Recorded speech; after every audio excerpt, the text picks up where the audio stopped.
보겠습니다. 제 삶에서 가장 힘든 날들이었지만 감사와 성찰의 시간이기도 했습니다. 저 자신을 돌아보면서 그동안 국민들께 과분한 사랑을 받아왔다는 생각이 들었습니다. 감사한 마음이 들면서도 국민께서 일하라고 맡겨주신 시간에 제 일을 하지 못하고 있는 현실이 송구스럽고 가슴 아팠습니다. 한편으로 많은 국민들께서 여전히 믿어주고 계신 모습에 무거운 책임감도 느꼈습니다. 국민 여러분께 죄송하고 감사하다는 말씀 먼저 드리고 싶습니다. 제가 비상계엄을 선포하고 몇 시간 후 해제했을 때 많은 분들께서 이해를 못하셨습니다. 지금도 어리둥절해 하시는 분들이 있을 겁니다. 계엄이라는 단어에서 연상되는 과거의 부정적 기억도 있을 것입니다. 거대 야당과 내란 공작 세력들은 이런 트라우마를 악용하여 국민을 선동하고 있습니다. 그러나 12.3 비상계엄은 과거의 계엄과는 완전히 다른 것입니다.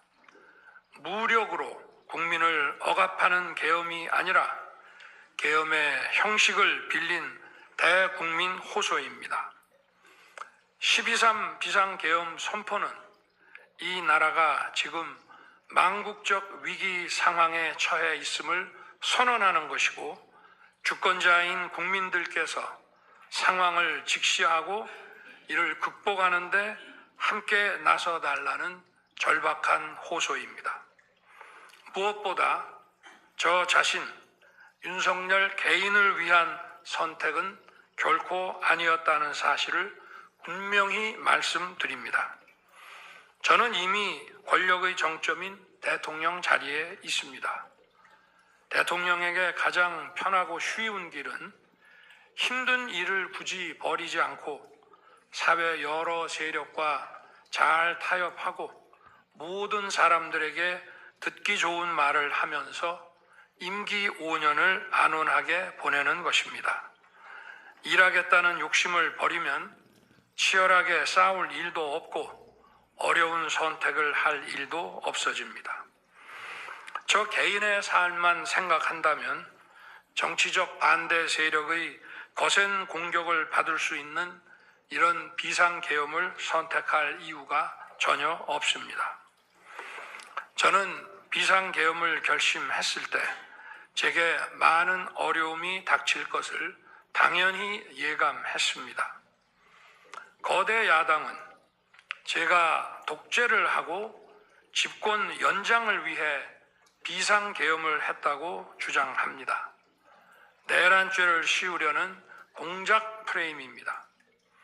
정말 그런 생각이었다면 고작 280명의 실무장도 하지 않은 병력만 투입하도록 했겠습니까? 주말이 아닌 평일에 계엄 선포를 하고 계엄을 선포한 후에 병력을 이동시키도록 했겠습니까? 심판정 증거조사에서 드러난 사실에 의하면 그나마 계엄 해제 요구 결의 이전에 국회에 들어간 병력은 106명에 불과하고 본관에 들어간 병력은 15명입니다. 15명이 유리창을 깨고 들어간 이유도 자신들의 근무 위치가 본관인데 입구를 시민들이 막고 있어서 충돌을 피하기 위해 불 꺼진 창문을 찾아 들어간 것입니다. 또한 국회의 해제 요구 결의가 이루어진 이후에 즉시 모든 병력을 철수했습니다. 투입된 군의 병력이 워낙 소수이다 보니 국회 외곽 경비와 질서 유지는 경찰에 요청했습니다. 경찰은 인근 전장년 집회 대응 경력 300명을 국회 외곽에 보냈습니다. 부상당한 군인들은 있었지만 일반 시민들은 단 한 명의 피해도 없었습니다. 처음부터 저는 국방장관에게 이번 비상계엄의 목적이 대국민 호소용임을 분명히 밝혔습니다. 또한 국회의 계엄 해제 요구가 신속히 뒤따를 것이므로 계엄 상태가 오래가지 않을 것이라고 했습니다. 하지만 그런 내용을 사전에 군 지휘관들에게 그대로 알릴 수는 없었습니다. 그래서 최소한의 병력을 실무장하지 않은 상태로 투입함으로써 군의 임무를 경비와 질서 유지로 확실하게 제한한 것입니다. 많은 병력이 무장 상태로 투입되면 아무리 조심하고 자제하라고 해도 군중과 충돌하기 쉽습니다. 그런 일이 발생하지 않도록 원천 차단한 것이고 실제 결과도 예상대로였습니다. 제가 소수의 병력, 비무장, 경험 있는 장병 이 세 가지를 장관에게 명확히 지시한 이유입니다. 그런데도 거대 야당은 이것을 내란이라고 주장하고 있습니다. 병력 투입 시간이 불과 2시간도 안 되는데 2시간짜리 내란이라는 것이 있습니까? 방송으로 전 세계, 전 국민에게 시작한다고 알리고 국회가 그만두라 한다고 바로 병력을 철수하고 그만두는 그런 내란을 보셨습니까? 대통령이 국회를 장악하고 내란을 일으키려 했다는 주장은 어떻게든 대통령을 끌어내리기 위한 선동 공작입니다. 대통령의 법적 권한인 계엄 선포에 따라 계엄 사무를 하고 질서 유지 업무를 담당한 공직자들이 이러한 내란몰이 공작에 의해 지금 고초를 겪고 있는 모습을 보고 있으면 가슴이 찢어지는 것 같습니다. 이분들이 대통령의 장기 독재를 위해 일을 했겠습니까? 대한민국의 현실에서 이러한 장기 독재를 상상도 할 수 없다는 사실을 잘 아는 사람들이고 이미 자기 분야에서 최고의 위치에 올라 더 바랄 것도 없는 분들입니다. 이분들은 대통령의 법적 권한 행사에 따라 맡은 바 직무를 수행한 것뿐입니다. 헌법재판관 여러분, 그리고 국민 여러분, 대통령의 자리에서 많은 정보를 가지고 국정을 살피다 보면 남들에게는 보이지 않는 것들, 겉으로는 잘 드러나지 않는 문제점들이 많이 보이게 됩니다. 당장은 괜찮아 보여도 얼마 뒤면 큰 위기로 닥칠 일들이 대통령의 시야에는 바로 들어옵니다. 서서히 끓는 솥 안의 개구리처럼 눈앞의 현실을 깨닫지 못한 채 벼랑 끝으로 가고 있는 이 나라의 현실이 보였습니다. 언제 위기가 아닌 때가 있었냐고 하는 분도 있을 겁니다. 그렇지만 그동안의 위기가 돌발 현안 수준이었다면 지금은 국가 존립의 위기, 총체적 시스템의 위기라는 점에서 차원이 완전히 다릅니다. 미국 트럼프 대통령은 취임 첫날 국가 비상사태를 선포하고 군을 투입했습니다. 미국이 국가 비상사태인가에 대한 판단은 다를 수 있습니다. 하지만 불법 체류자와 마약 카르텔 등 당면한 위기에 맞서 국민들을 지키기 위한 대통령의 결단임은 분명해 보입니다. 그렇다면 지금 우리나라의 현실은 어떻습니까? 국가 비상사태가 아니라고 단언할 수 있습니까? 북한을 비롯한 외부 주권 침탈 세력들과 우리 사회 내부의 반국가 세력이 연계하여 국가 안보와 계속성을 심각하게 위협하고 있습니다. 이들은 가짜뉴스, 여론 조작, 선전선동으로 우리 사회를 갈등과 혼란으로 몰아넣고 있습니다.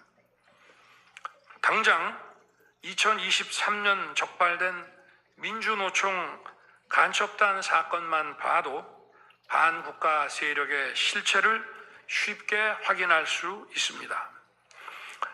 이들은 북한 공작원과 접선하여 직접 지령을 받고 군사시설 정보 등을 북한에 넘겼습니다. 북의 지령에 따라 총파업하고 미국 대통령 방한 반대, 한미연합훈련 반대, 이태원 참사 반정부 시위 활동 등을 펼쳤습니다. 심지어 북한의 지시에 따라 총선과 대선에 개입한 정황도 드러났습니다. 지난 대선 직후에는 대통령 탄핵의 불씨를 지필하면서 구체적인 행동 지령까지 내려왔습니다. 실제로 대통령 당선인이 취임하기도 전인 2022년 3월 26일 윤석열 선제 탄핵 집회가 열렸고, 그때부터 2024년 12월 초까지 무려 178회의 대통령 퇴진 탄핵 집회가 열렸습니다. 이 집회에는 민노총 산하 건설노조, 언론노조 등이 참여했고 거대 야당 의원들도 발언대에 올랐습니다. 결국 북한의 지령대로 된 것 아닙니까? 요즘 세상에 간첩이 어디 있냐고 말하는 분들도 있습니다. 하지만 간첩은 없어진 것이 아니라 대한민국의 자유민주주의를 무너뜨리는 체제 전복 활동으로 더욱 진화한 것입니다. 그런데 이러한 간첩 활동을 막는 우리 사회의 방어막은 오히려 약해지고 곳곳에 구멍이 난 상태입니다. 지난 민주당 정권의 입법 강행으로 2024년 1월부터 국정원의 대공수사권이 박탈됐습니다. 간첩단 사건은 노하우가 축적된 기관에서 장기간 치밀하게 수사를 해야 합니다. 그런데 제대로 준비할 시간도 없이 전문성과 경험이 부족한 경찰에 대공수사권이 넘어가 버렸습니다. 간첩이 활개치는 환경이 만들어진 것입니다. 게다가 애써 잡아도 재판이 장기간 방치되는 상황까지 발생하고 있습니다.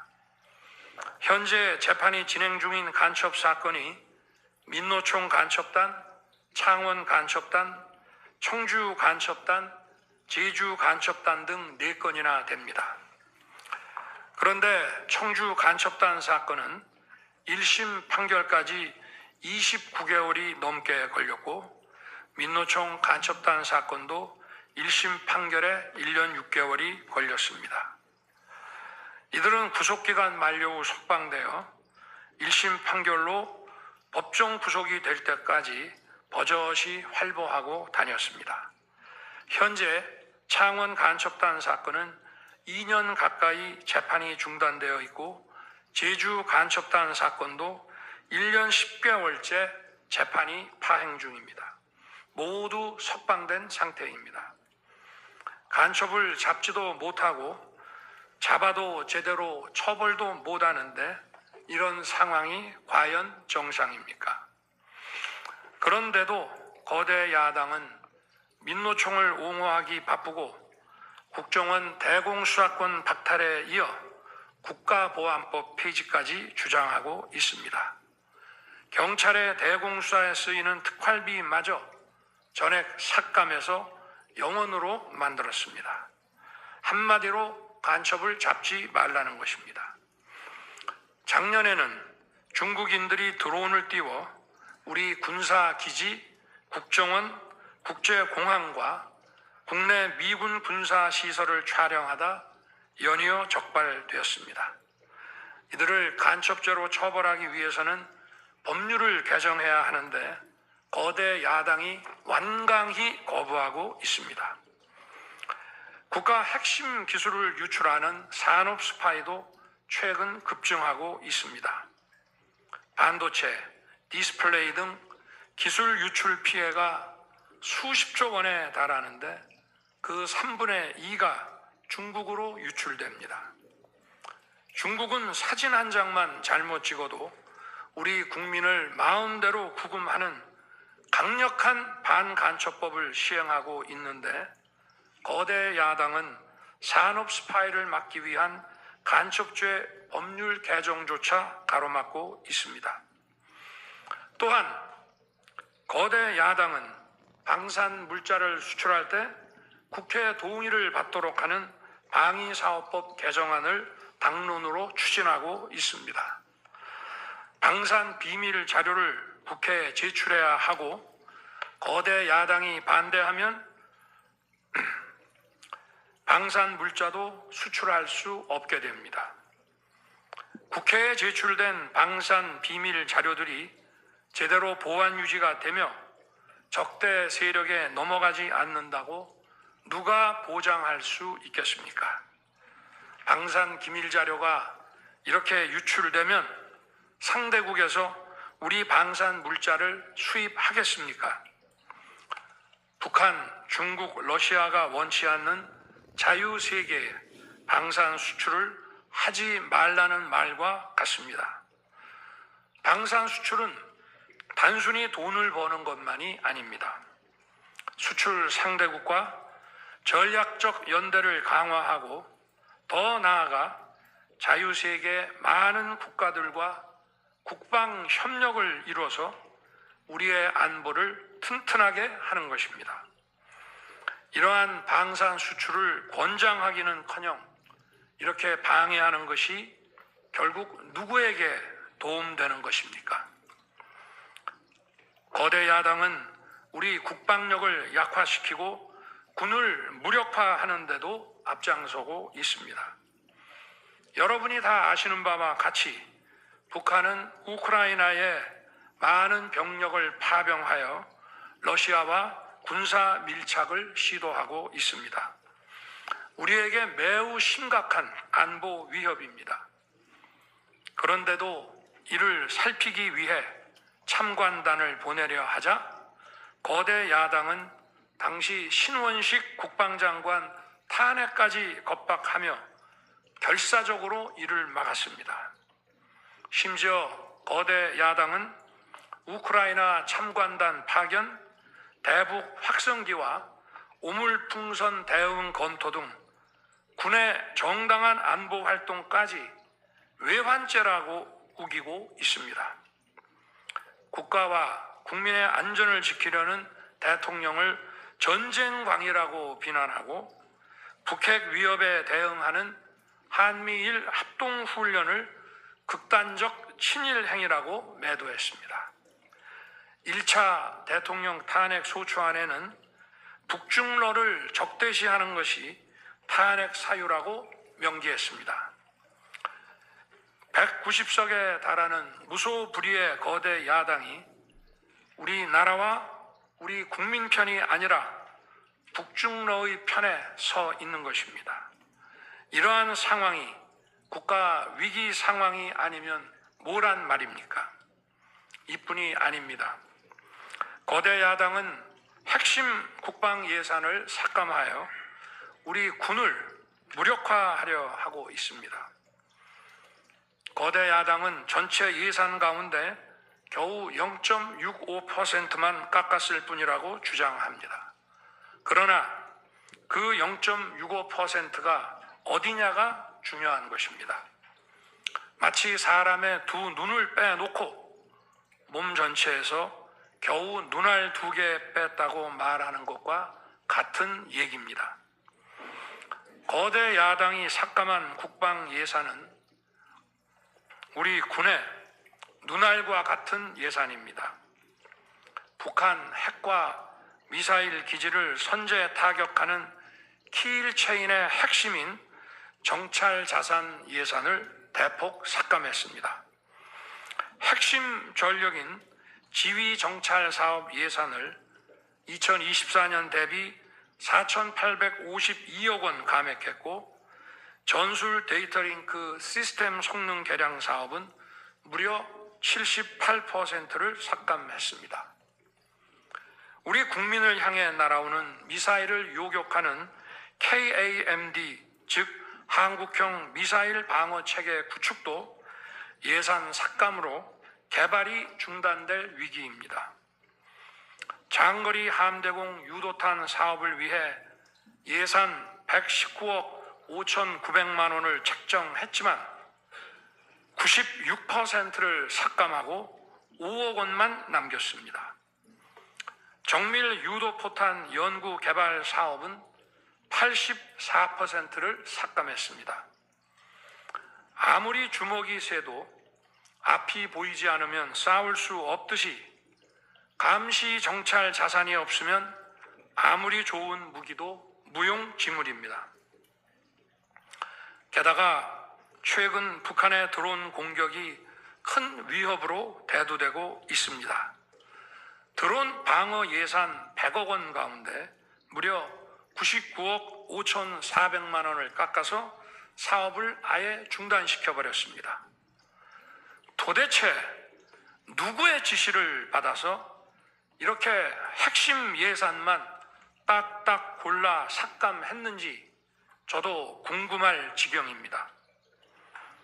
게다가 지난 민주당 정권은 국군 방첩사령부의 수사 요원을 2분의 1가량 대폭 감축하여 군과 방산에 대한 정보 활동과 방첩 활동에 심각한 타격을 줬습니다.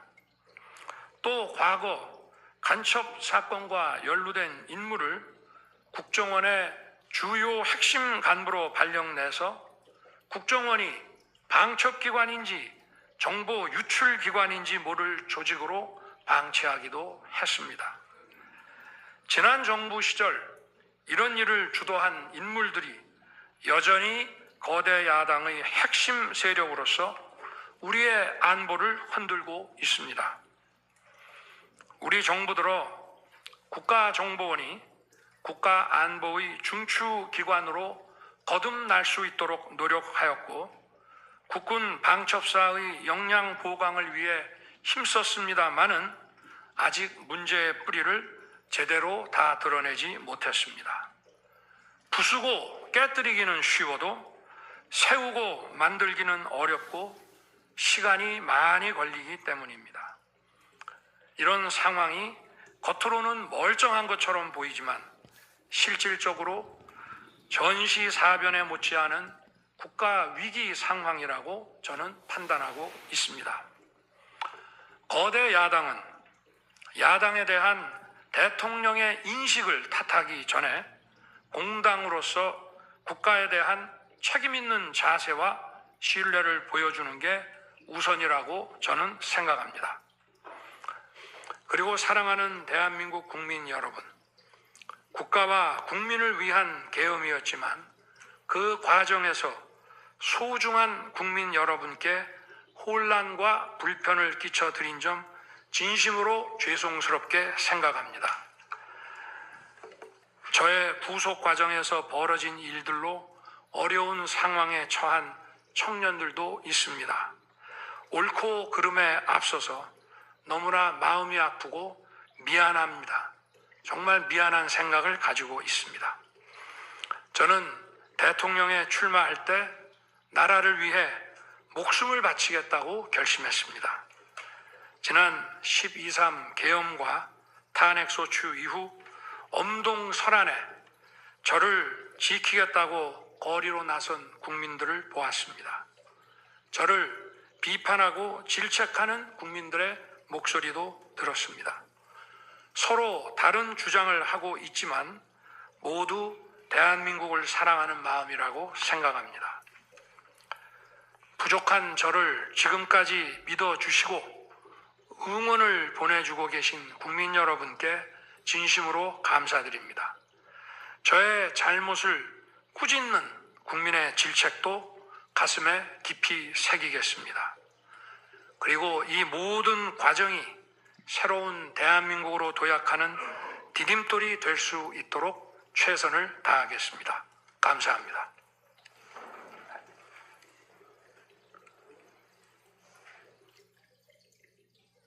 지금까지 윤석열 대통령의 최후 진술을 들어봤습니다. 이로써 탄핵 심판 변론은 마무리되고 이제 선고 절차만 남게 됐습니다.